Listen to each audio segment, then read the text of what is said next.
Judita Lašáková, Ľuboš Blaha, ale aj Monika Beňová prehovorili o budúcnosti Lejnovej. Diskusia ukázala na hlboký rozpor naprieč politickým spektrom. Lejnová bola kritizovaná aj frakciami, ktoré ju donedávna bezvýhradne podporovali. Návrh na odvolanie teda zrejme neprejde. No aj to, akú má či nemá podporu, o niečom svedčí. Slovenská europoslankyňa Judita Lašáková si uvedomuje, že každý, kto podpísal návrh na jej odvolanie, zaň bude musieť aj zahlasovať. Jej kolega Ľuboš Blaha je pohoršený faktom, že napriek Lejnovej arogancii ju v Európskom parlamente pri diskusii vytlieskali.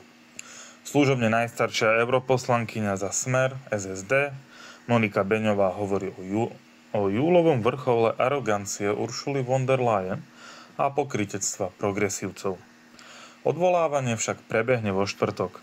Najsilnejšia Európska ľudová strana, v skratke EPP, ktorej členkou je aj samotná Ursula von der Leyen, socialisti a demokrati SD, Obnovme Európu, v skratke RE, Zelení, EFA, uviedli, že návrh nepodporia.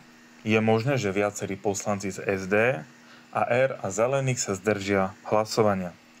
Najväčší rozkol panuje medzi európskymi konzervatívcami a reformistami ECR.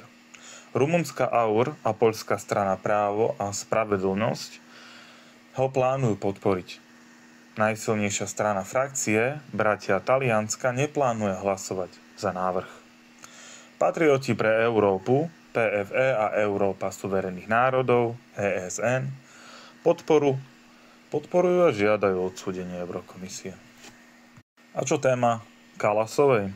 Citujem. Spolu s kolegami zo Smeru sme svojimi podpismi podporili návrh, ktorý túto debatu, ktorá vlastne ani nebola debatou, vyvolala.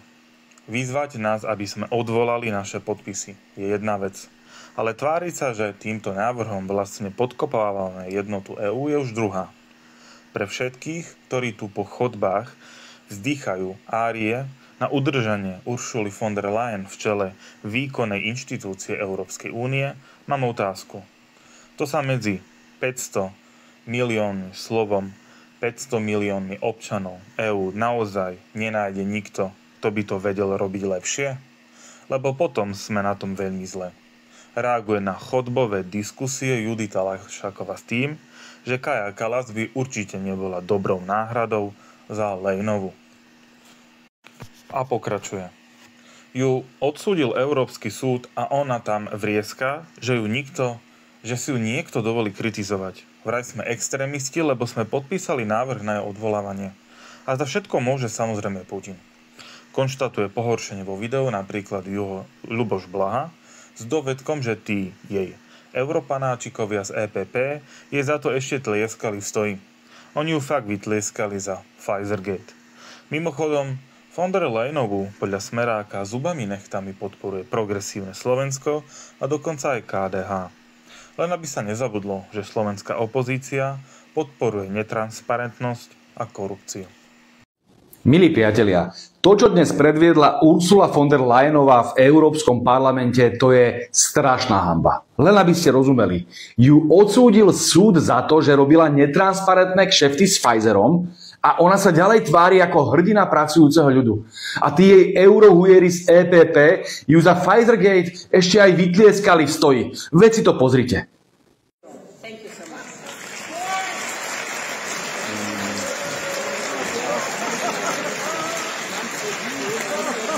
Ešte sa aj postavia, hen.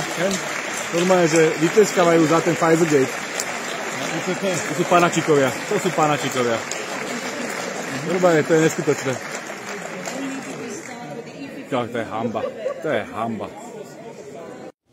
Keby sa aspoň ospravedlnila, keby ukázala trochu pokory, keby si priznala chybu a povedala: prepáčte, pokašľala som to. Ale nie, ona tam arogantne vrieskala, že každý, kto ju kritizuje, je extrémista. Toto slovo použila pomaly v každej druhej vete. A samozrejme, za všetko môže Putin. On zjavne písal aj tie jej tajné SMS-ky s Pfizerom. Ona je úplne mimo. Všade vidí Putina. Ju odsúdi Európsky súd a ona v tom vidí Putina. Hoďte na ňu sieť pre Boha. Toto bol ten najtrápnejší prejav v dejinách Európskeho parlamentu. Lyonovú už nepodporuje nikto. Okrem jej vlastnej EPP a aj tam sú rozdelení. Ale ďalej celú túto prehnitú mašinériu nechávajú prežiť, lebo tam majú každý nejakú funkciu, peniaze či iné záujmy. Tak ako to bolo kedysi na sklonku bývalého režimu. Vyhnívalo, až to celé buchlo. A presne tam speje aj Európska únia na čele s Lyonovou. Totálne odtrhnutý od reality. Až tak veľmi sa boja kritiky, že nám ani nedali slovo. Toto je tá ich sloboda a demokracia. Lyonová, ktorú nevolili ľudia, nadáva do extrémistov europoslancom, ktorí majú mandát priamo od ľudí. Len preto, že si ju dovolili kritizovať za niečo, za čo ju odsúdil Európsky súd. A my ani nedostaneme možnosť reagovať.